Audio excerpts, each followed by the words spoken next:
Pickleball requires you to hit incredibly difficult shots with near-perfect accuracy.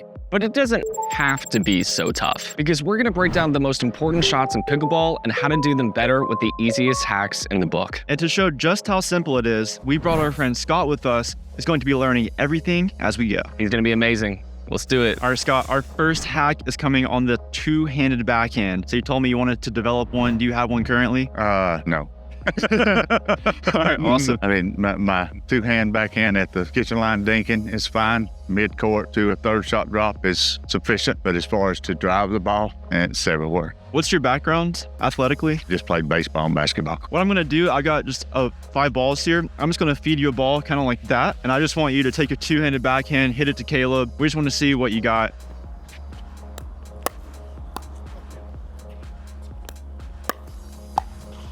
That looks great. Oh, you said you didn't have one of these. Needs to stay in the lab for now.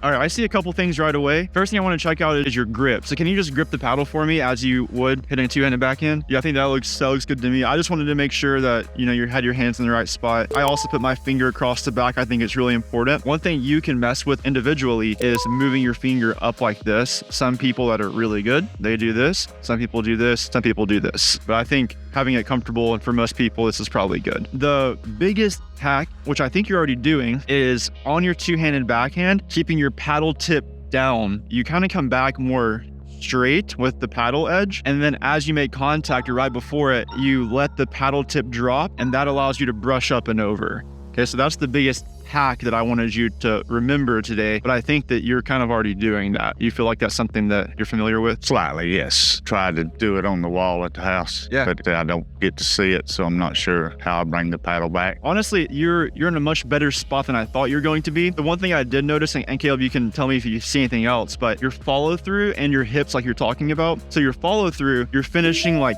kind of here rather than finishing over your shoulder and letting everything come fully through. So I feel like you're just leaving a little bit on the table in terms of pace and spin because you don't have a full follow through and you're not letting your hip come all the way around. Okay, so that's the one thing apart from just the paddle tip down that I like to work on is as you're hitting it, finishing over your shoulder here, and then also letting your hip right here kind of start this motion and then finishing into the court, right? I think those two things will help you a lot. Yeah, it's kind of like you're hitting a very controlled shot, which is good, but I think we can also keep the control while adding in just a little more intentionality with the follow through to make it better. So let's try a couple. One thing that I just want to mention here too is keeping your head down is good, but I wouldn't hunch your back so much if you can. Try to do more from the legs. That way you stay a little bit more upright because when you bend at your waist, it's hard to use your hips. Let's do a couple more shadows right here. Feel it.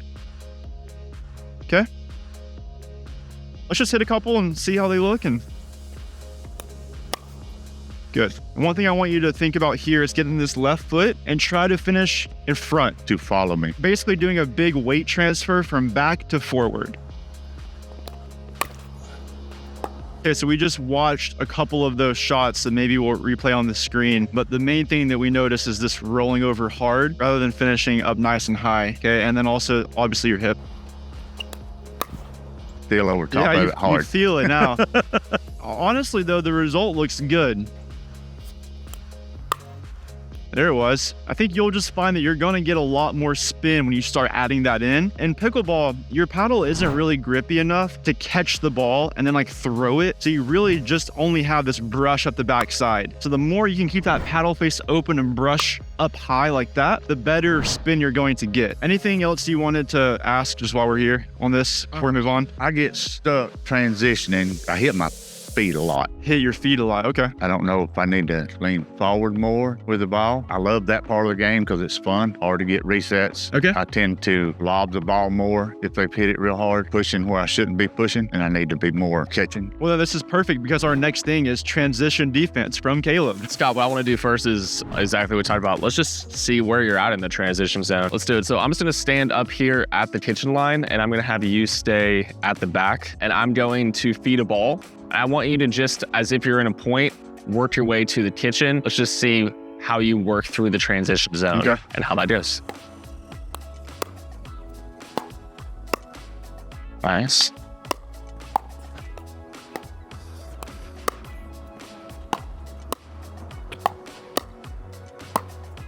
Scott, before I even cover anything, how do you just feel in the transition zone? Do you feel confident? Do you feel like it's scary? Like what's the feeling like? I enjoy it. Most of the players that I play with can't roll it, so they really don't hit it that hard at me, and my hands are just naturally quick enough to you kind of deal cover with most of it. So you said you play typically 4-0 kind of level, and your goal is, I guess, to work up to 4-5 or Yes. So as we get up to those higher levels, what we're going to develop, even with you today, is that roll. And every player in 4-5, kind of a signature shot will be that roll. What I saw there mostly, and this is without me even going into kind of the hacks that we have. One, I didn't think you were used to the roll. So I saw some surprise, maybe didn't know where to be. So that's totally fair. That just comes with time. But two, your paddle, which is typically a good thing. It's kind of interesting. You hang it down here the entire time, but occasionally you're going to hit a ball too high, which happens all the time, and you're not able to defend yourself when you're up here. So we got to find the balance. I've got an easy trick that is going to help you with that. I'll just quickly show you how we always position our paddle when we're going through the transition zone. Okay. So there's this little thing we kind of call the seesaw rule. When we're at the baseline, we want our paddle lower. And as we go into the kitchen, our paddle slowly raises until it's about chest high. The reason this is the rule and the habit that we want to build is because let's say I'm hitting a roll and you're back here. Odds are if my paddle's up here and a ball is coming at your chest, it's just out. So we know that if the ball is above our paddle from the baseline, then the ball is out. So we don't even have to think about it. So that's one reason. But also you're in the right spot in case they do hit a great roll at our feet at the baseline, boom, we're already in the right spot, just like you were doing the whole way through. The only catch is you kept that motion coming in here. Maybe you were a little intimidated by the roll, but what we're missing is this mid-range area. Because now, if they hit a ball high, but it's right at my paddle length and I've kept it here, it's still in. So we got to do something different. We got to keep it a little bit higher than it was back there. But at the same time, if it's too low, this is a pretty short motion to go back down and get our block. We get up to the kitchen line finally. We're kind of almost chest high here. Again, anything above our paddle, probably out. Yes. But in general, we might hit a volley. So we need our paddle kind of chest high in case that's the case. And if they hit a dink, no big deal. We've got time to hit a dink because it's going to bounce, which gives us that time to get our paddle low again and bring it back. Does that all make sense? Oh yeah, it does. Got it? Yeah. Cool. So let's try that one more time. I want you to just focus on where your paddle is. Low. Nice. A little higher. Even higher. Good. And now you're ready to volley. Look at that. That already, huge improvement. Boom. Low. Raise it a bit.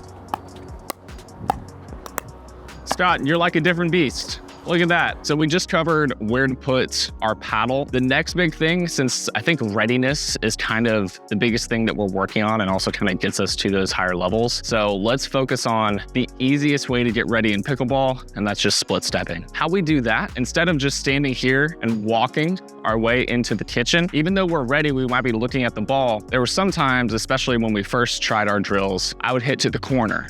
I would hit over here. And then you'd be like, oh no, run and just maybe not ready, something's wrong. So the way to counter that is before your opponent makes contact with the ball, as soon as they're about to swing, take our feet, spread them, and get low. Be ready. Yep, so walk, we see our opponent's about to make contact, spread, low. It's as simple as bringing your left foot over, getting low, and that way, after they make contact, we can make a quick shuffle to one direction. So let's say they hit the corner here, shuffle, now I'm ready, and it's super simple. The key there, a lot of people don't do this well. You split step no matter where you are in the court. Pretty much, yeah. Because a lot of players want to rush. I didn't see this in you, so I wasn't emphasizing it. But for the people at home, I see a lot of rushers out there. People like to get to the kitchen as fast as possible because this is where the action happens, right? But you like the transition zone, so you're not as worried. So when we add the split step, you're going to be a whole nother level. Let's see you do a split step. So just kind of like a mock shadow split step. So we go here. I just want you, yep, that's solid. Work your way up, split step. That's very good. Let's get some reps of that. I'll hit the same thing, and I'll watch your footwork and see if we need to make any changes, okay? Nice. Split. Love that. And now you're ready. Boom. That's looking much better, Scott. Seriously, I mean, compared to that first thing. I need to think of that because I always just let my natural reflexes handle it. And if I'm not in the right position, I get caught leaning. Yep. Yeah, so we're gonna fix that. So the last thing I'll go through is the second part of that is just the technique with the reset. So how do you feel with resets right now? I was watching them a bit, but I was more concerned with your footwork. Most balls I reset quite well, maybe 75% of them. Biggest issue is I miss-hit them. Don't get it in the center of the paddle, hit it in the net. That's the worst part of my game is miss-hitting the ball. That makes sense. I mean, we all struggle with mishits, of course. So I'll break down 2, again, even simpler concepts just to make your resets as easy and effective as possible. So the first one sounds funny, but it's just true. You need to make your resets easier. And what I mean by that is, I think when I get to the court, I think about my reset needs to be so good that my opponent can't attack. And it makes sense. A lot of people, except for Scott's amazing, don't like to be in the transition zone. So we try to avoid that by hitting perfect resets. But what really happens is to act like Scott, and we want to work our way through the transition zone so we're willing to hit more resets. But you've already got that mindset. So the next thing that we add is giving yourself more margin with your resets. So we're hitting higher balls instead of trying to hit these perfect ones that you occasionally went into the net. Resets should have an arc rather than a kind of like a line laser drive. And then I'll show you the next part of this, which is kind of the second hack that goes with this. When we do our resets, I want to get more exaggerated. This is something I'm working on right now too. Instead of just punching the ball like a volley, with a reset, we have a bit more time and we need that arc. So what we do is we follow through higher than we do with a traditional volley. So here's kind of the reset most people think of. It's a punch. What I want to do, as you can see, that didn't have a lot of margin, is lift. And then we may even add a little bit of topspin to the ball so it stays in even farther. So you're giving yourself, by lifting higher, a better chance to loft the ball into the kitchen and then make it easier on yourself. So let's give it a couple tries. Good. It's okay if it starts too high at first. We can fix that. When that ball short hops like that, I've got a bad habit of doing that short stop. Kind of like lifting to the chest. Should it be more forward and up? It's kind of 2 methods. So one is, since we're ready now, we just improved your footwork. The first method is to simply step back and hit a little bit better of a shot. Oh, okay. So there's step 1 is give yourself space, but we don't always have space. So let's pretend we need to take a short hop. We take a short hop. The key is, like you're already doing, is to get low. Instead of lifting directly up, we got to push it out. Okay. So kind of what I see in you is you're going up into our chest, and that's just sending it upwards. So instead of this, I need this. Nice. Good. I love that, Scott. That was a much better motion. I could tell you pushed it up. I saw a massive improvement in your transition zone there. That was huge. Yeah, well done. Your transition game looks a lot better resets there. Now what we're going to do is go up to the kitchen line and work on our resets from the kitchen line as well. And this isn't just resets here. I actually have a really good tip for you. It's going to help your hands in, I guess, all situations, but especially up here at the kitchen line. Counters, resets, dinks, everything will be so much better. I'll show you right now, okay? So we're working specifically on resetting here, and I'll try to explain why. If you can get really good at resetting and just being controlled, then you can look for balls that are higher and just put them away really aggressively, right? But if you get this part of your game right, the rest will be a lot easier. So do you know what I'm talking about when I'm saying resetting from here? Yes. In case people don't, you're up here at the kitchen line. Someone's also at the kitchen line, maybe a little bit further back. They're hitting an aggressive ball at us. We're just gently tapping it over the net, right? Scott, I want you to take these as volleys, so out of the air, and just try to get them to land in the kitchen area, and I'll slowly work my way up, okay? Okay, last one, get ready. Why'd you move?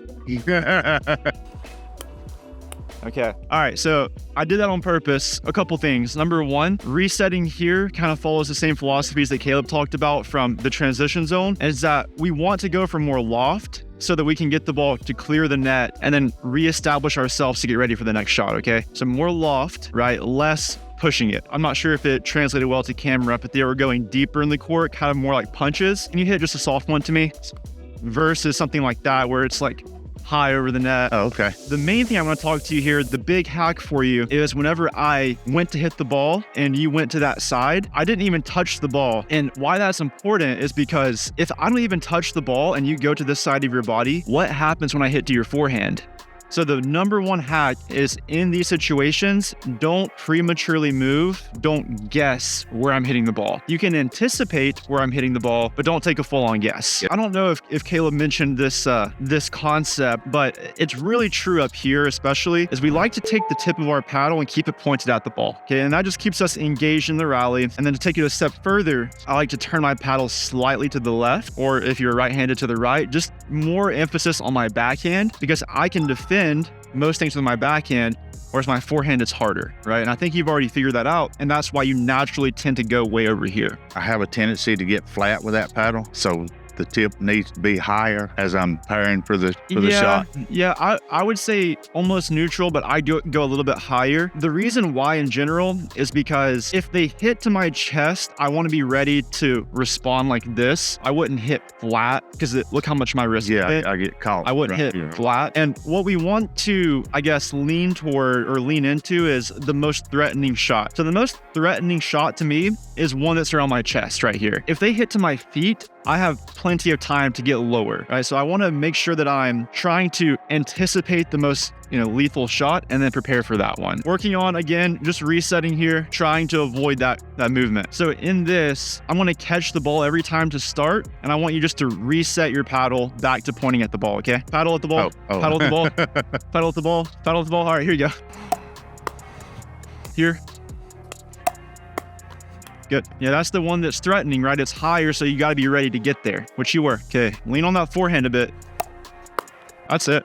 What I want to just emphasize here is that the less premature movement you have, the more time you have. So whenever you can get your mind just not guessing what's about to happen, you can then start responding to what actually happens, right? And I think a lot of people imagine that some of the best players in the world just have the best reflexes of all time, and maybe some of them do, but the majority that are looking like they're incredibly fast is they're just not doing stupid stuff, right? They're just doing less. What I'll do now, I will drop the ball, hit it at you, and I want you to just reset it. But occasionally, I will intentionally miss the ball, and I want you to just see what you do.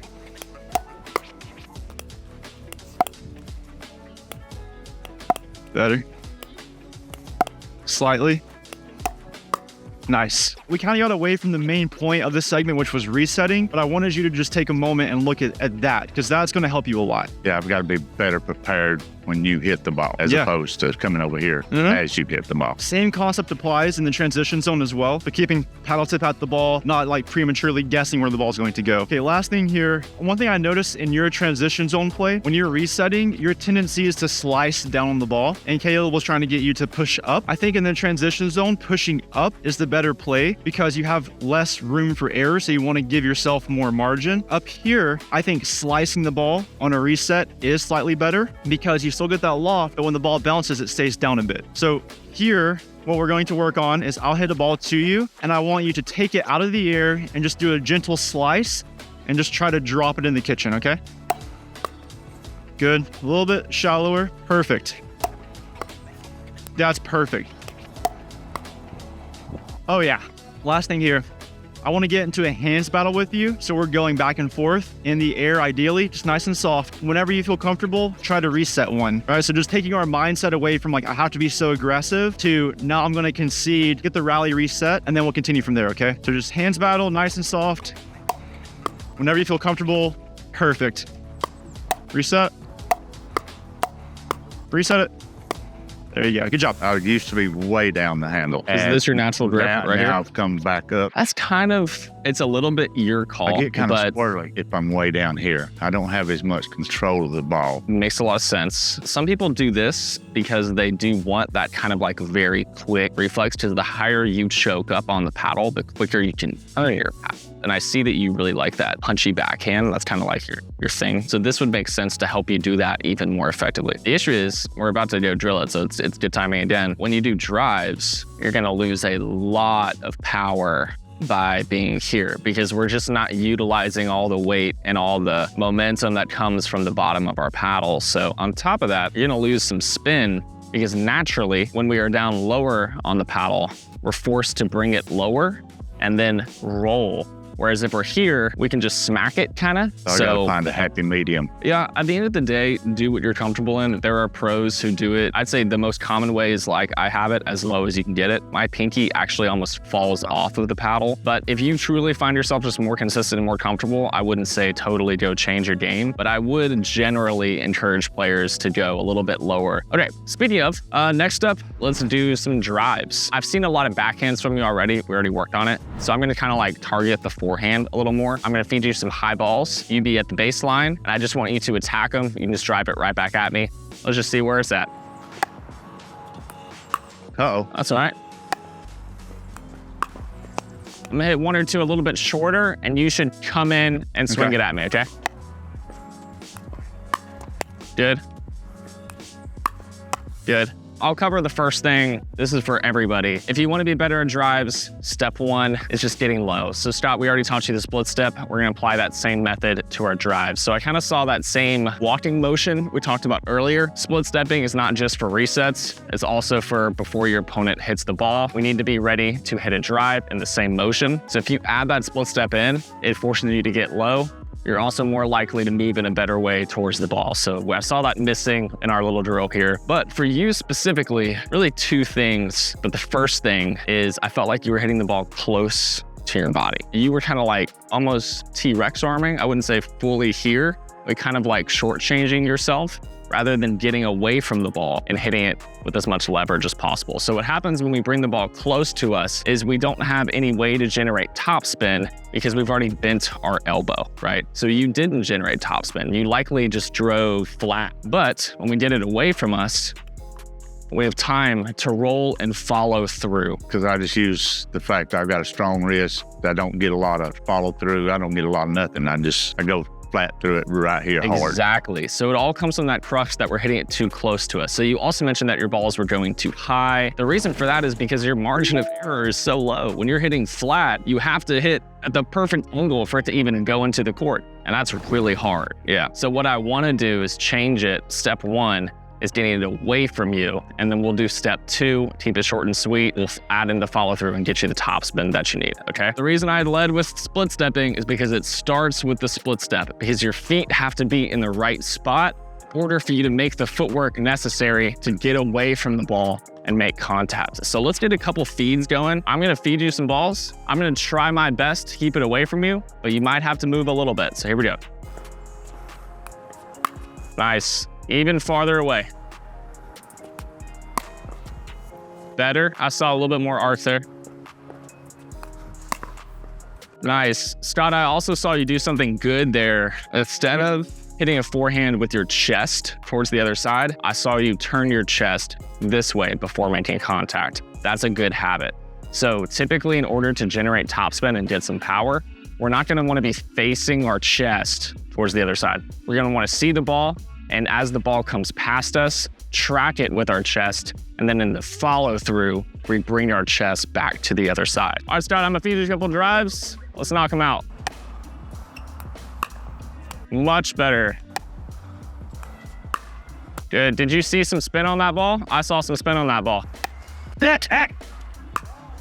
All right, Scott. Last thing, we got the ball away from us better, and I did like that. The only other final tip I want you to add is right now you're following through, but you're stopping around your chest high. I want you to go all the way over your shoulder and around. So let's try that a couple times. Show me a shadow. Yes, yeah. Good. Let's try a couple of those, okay? Let's lock that in. Closer. You went here. I went up. Let's do one final one here. Better. Scott, that's all I got for you right there. My footwork ain't what it ought to be either. I need to be able to get sideways, and I tend to hit the ball out here. You do. I think that's right now. I just don't expect you to do all 5 things, 100%. We're really working on follow through there. So let's start there. And then when you feel like this follow through motion is locked in, because I think that's what needs to happen first, I want you to really start after that applying the ball away from me and turning my chest and following through fully to get that motion even stronger. Scott, we're in the deep end now. So we promised we would talk about it, and here we are. We're going to talk about rolls, which you told me you want to get better at. Yes. So to start, I just want to see you hit some rolls. Okay, I'm going to toss the ball to you, and we're going to take them with your backhand. So I'm going to toss them right around, here-ish. Yes. I want you to roll it however you think you're supposed to roll it.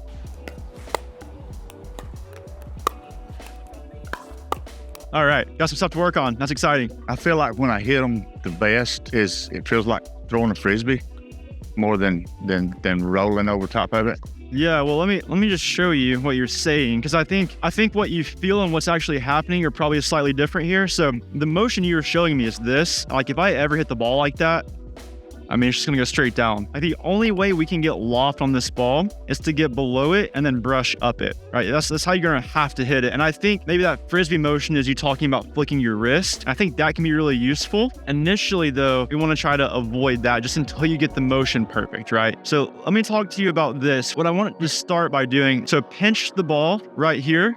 The best way to get this ball over the net is to brush straight up. So if I just go straight up, okay, so let's try that one more time. Less flick here. Watch me right here. Straight up. Yeah, so watch my shoulder. Comes from the shoulder, straight up. Right here. This is the roll motion. So it's a locked elbow. You can have slight bend in elbow, locked shoulder. It comes from the shoulder. I guess not a locked shoulder, but it comes from the shoulder, yeah. And then eventually what this is kind of more of a flick. If the ball is higher, you can kind of flick your wrist at it. And if the ball is super low, sometimes you can kind of flick and get some cool spin on it. But that's a different shot than just a straight up roll, right? A roll is where the ball hits your paddle and then rolls off of it. So it's this motion right here, okay? So right here, ball on there, take it low. Okay, so let's get our legs bent, right? And then one thing I want to add into here is your left arm. Put your left arm behind you. Not all the way behind you, but out to the side like this. And I'll try it. Sweaty. That's it. Okay, so let me talk to you about that arm. I noticed that in your rolls, you're keeping your arms in front of you. And why this is a problem is because you're doing a big motion here and your arm is also here. That means the majority of your mass is in front of you. So it's really easy to get off balance. We want to use our left arm kind of like a tail almost, and it's used to balance us. So if I'm here, can you stand on the line with me here? Okay, I want you to put your left arm in front of you and then reach out as far as you can. Okay? Yeah. Now you see what you're having to do? Yes. Having to push your butt back for balance. Now keep that same stance, but now just put your left arm behind you. And you can put it back even further if you want. Now you have more reach. It's your counterbalance. Now I'm squatting straight down, not. Yeah, you're pushing your butt back because you have to, because that's what's balancing you. But if you bring that arm back, now you're like an athlete and you can get that arm behind you to balance. Now, what I want to just emphasize here is that gives you more reach. So now we can do more from further away from us. But the roll, you don't want to be doing it when you're completely extended, right? Because that's just going to end up being a not very good shot. In that example, if I'm really far out here, I have two options. I can hit a little dink reset like we kind of worked on earlier, or I can take a step back and I can hit a dink from here. With that being said though, you do like to take them in front of your body. So for this next part, I want you to step up here to the net with me. Plant your feet a couple inches behind it. Perfect, right there. I want to do that same rolling motion, but with you leaning over the net. So we're here, leaned over the net. So you have to take it all in front of you, right? You can no longer go backwards. Keeping it all in front of us does two things. Number one, it does give us a little more reach. The closer I hit the ball to my body, more than likely it means it's lower to the ground. So if I'm hitting like here, I'm having to get a lot of loft to get it over the net. If I can take it a little more out in front of me, the ball should be higher from the ground so I can hit a more aggressive shot. The second thing this does is it makes your motion smaller. So in reality, the ball is not on your paddle for very long. Really, the extent of the motion is about like right here. Right? I can still get a good roll from just right here. It's very, very short. The less I can do with this motion, the better. At least at the first part of learning it, because then you can really think about the contact, okay? Last two quick things here. What I noticed from you in the initial examples is that you were tracking with your paddle, and then at the last second, you were dipping your paddle and then going forward. So one of the best tips on the roll is to start with your paddle tip down. And now here's an extra pro tip for you. Why that's actually extra beneficial is any player that's ever seen a roll before, whenever your paddle tip goes down, they're thinking you're about to hit a roll. And so if you can spot that early and you can go into this, they're thinking defense. So the sooner you can show this, the sooner they're going to stop moving towards you, and then you have more space. And if you have to, you can step back and hit a dink, right? So that's why the pros is always, they're out here and then they'll step back. I mean, they're always showing that. Yeah. Another part of it is it's kind of hard to judge where a ball is going to be in space. But if I put my paddle out, I now have a better understanding of where that ball is in relation to me. So I'm here thinking like, can I hit this? Can I hit this? Okay, I can't. Now we back up when we hit a dink. Okay, let me get you to hit some more rolls because I want to make sure that you got this, okay? That's it. That's it. It's a little tricky here, but the roll actually happens on this plane of your paddle because this is the furthest point away from my body, so I get the most reach here and the most paddle head speed. It hits in the center of your paddle, but you brush up to the corner. So let me back up a little bit and see how they look now. And also just watch your feet there because you're kind of on the line. Okay, low to high. That's good. That looked really good. That's the best one I've seen yet from you. Okay. That's great. That's really great, Scott.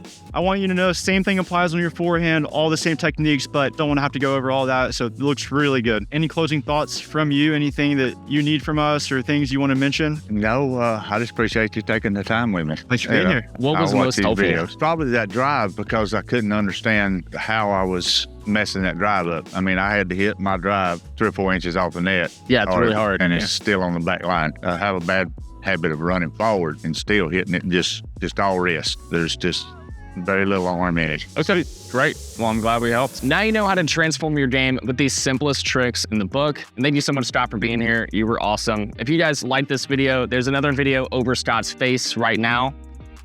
Watch that one. Do you see it? Yep, there it is. Yeah, watch that one. Thanks, guys.